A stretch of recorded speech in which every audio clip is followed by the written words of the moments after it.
While the coronavirus attempts to ravage countries around the world, China has an almost clean bill of health, except for a few recently imported cases. I had a chat with the Chinese director of Confucius Institute at the University of Lagos, Professor Wang Yongjing, who escaped the virus when she returned to Nigeria earlier this year. She talks about China's record-breaking efforts and what people should know as they protect themselves from the coronavirus. Professor Yongjing, thank you for speaking with us on Diplomatic Channel. So welcome. You came into Nigeria just before, the Wuhan virus became well known in China. How did you react to news that this was going on back home, and what did you do? Let me just recall. That is in January. So when we heard about it, I think almost all the Chinese people, together with the consulate in Lagos, we just reacted by paying enough attention to the news, the update news every day.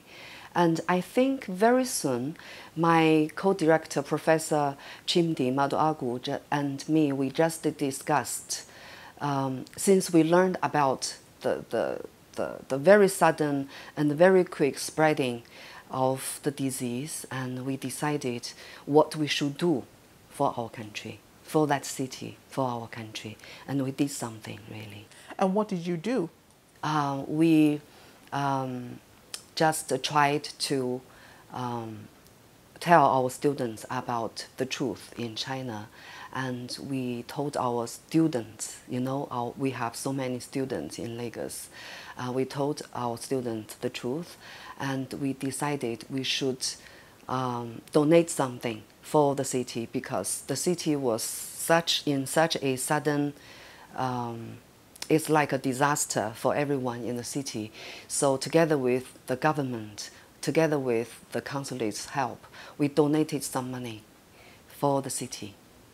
For a country like China that's seen, a number of health crises, I mean, you got through the swine flu, you also got through a few other, global epidemics. Are you confident that this is just another disaster that China will get over in no time?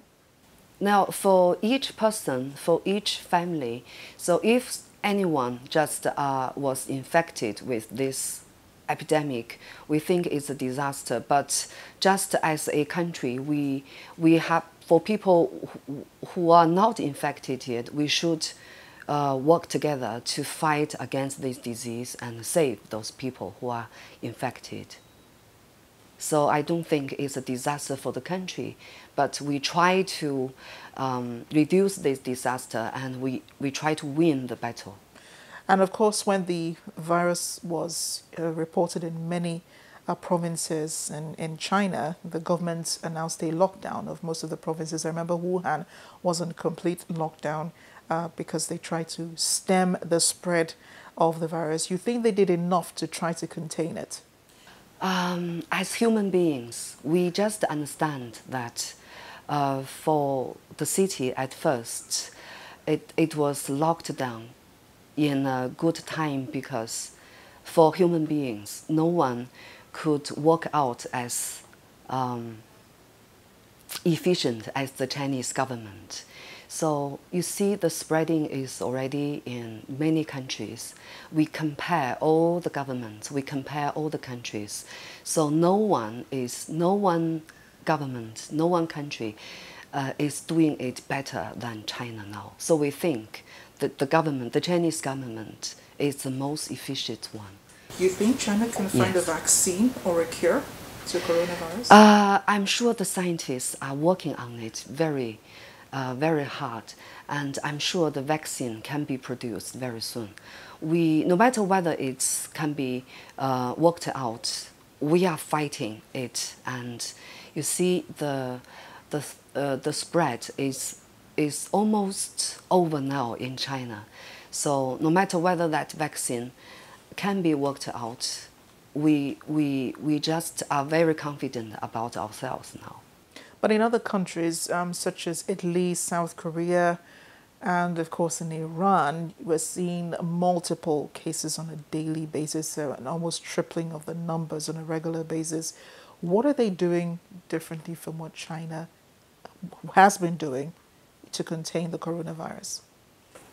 Okay, since I'm not a scientist, what I can say is about when we consider the cases in China, what the Chinese government is doing is perfect, is 100% correct.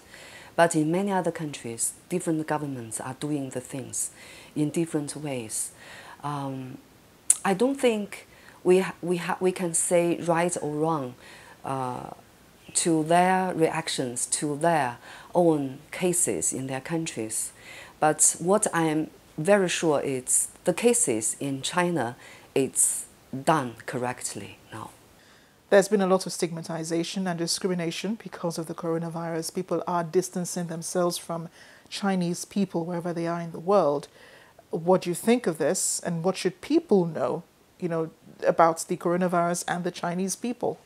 I'm sure at the very beginning that all the people, not only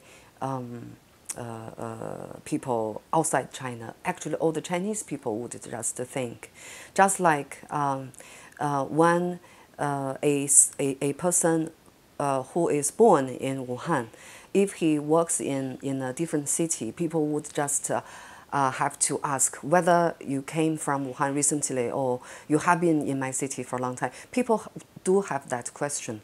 So it's easy for people to understand that people outside China will have some misunderstanding about all the Chinese people working outside China in that period of time, especially in the first week or the first month. It's easy to understand. But I just learned, I'm sure you learned as well, that many people would have been doing something wrong, something violent against the Chinese people. This is not good. If you just feel fear, just to keep away, but you have no right to drive the Chinese people away without knowing that whether they are really the carrier of the epidemic. So I just feel it's not correct for people to do like that. But the Chinese people are very generous. We are kind enough to those people who were keeping a wrong idea about Chinese and Chinese people.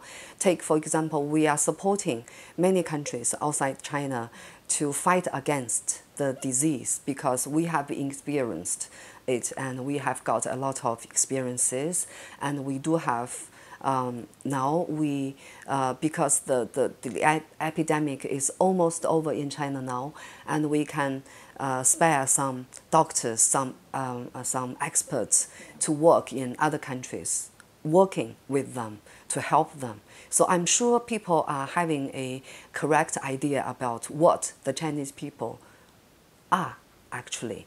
So, for example, Italian people, people in Iran, people in many other countries actually, they must have a correct idea about us now.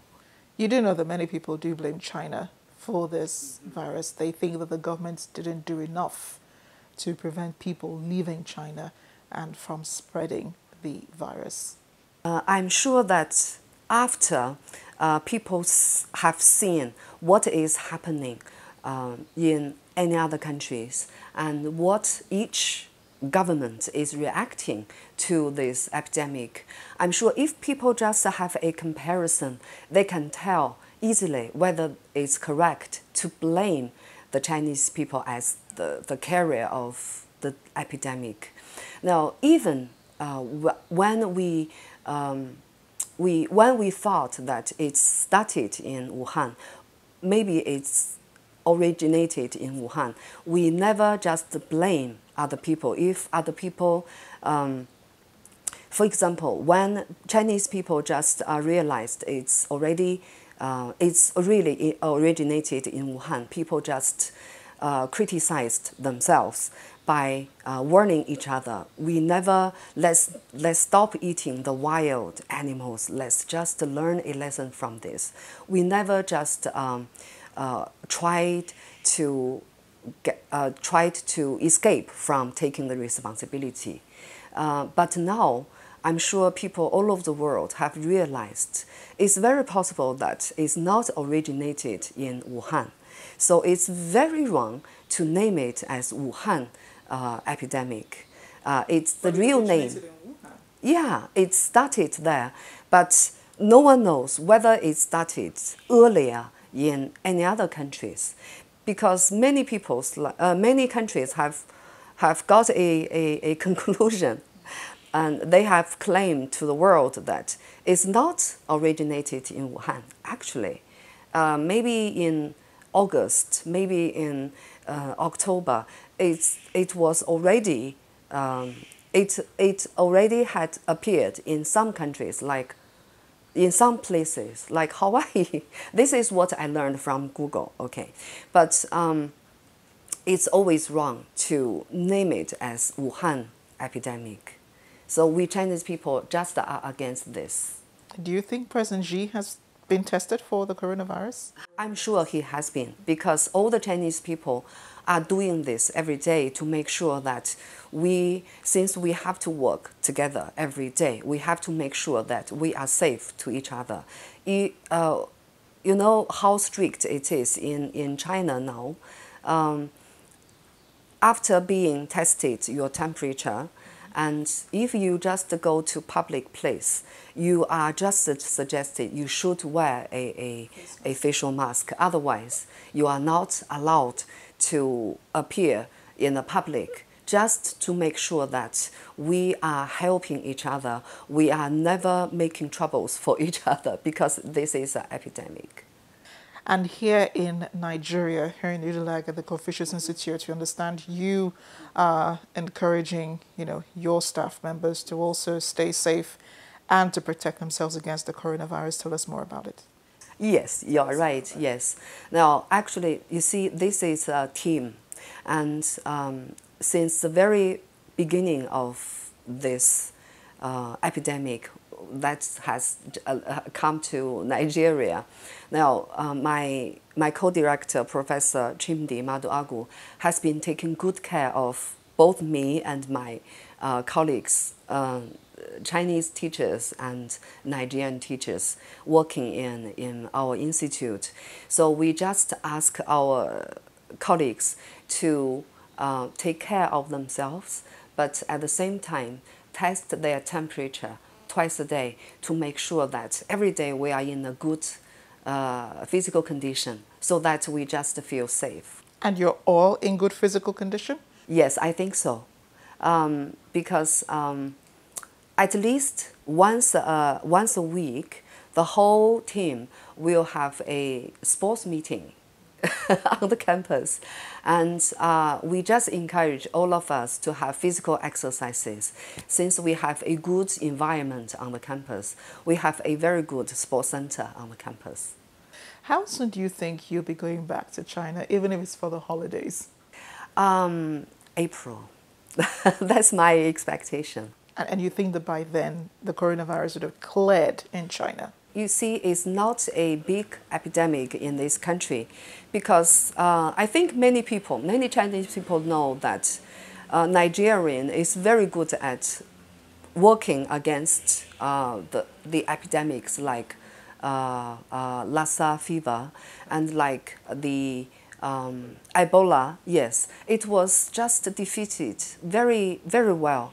So Nigerian is famous for being good at fighting, treating, or dealing with the epidemics. So I'm sure that this can be done very well in this country. Professor Yongjin Wang, thank you again for speaking with us on Diplomatic. Thank you. Thank you for your interview, and thank you for your good consideration of my family and my colleagues. Thank you very much. And that's the program this week. Don't forget to practice safe hygiene habits.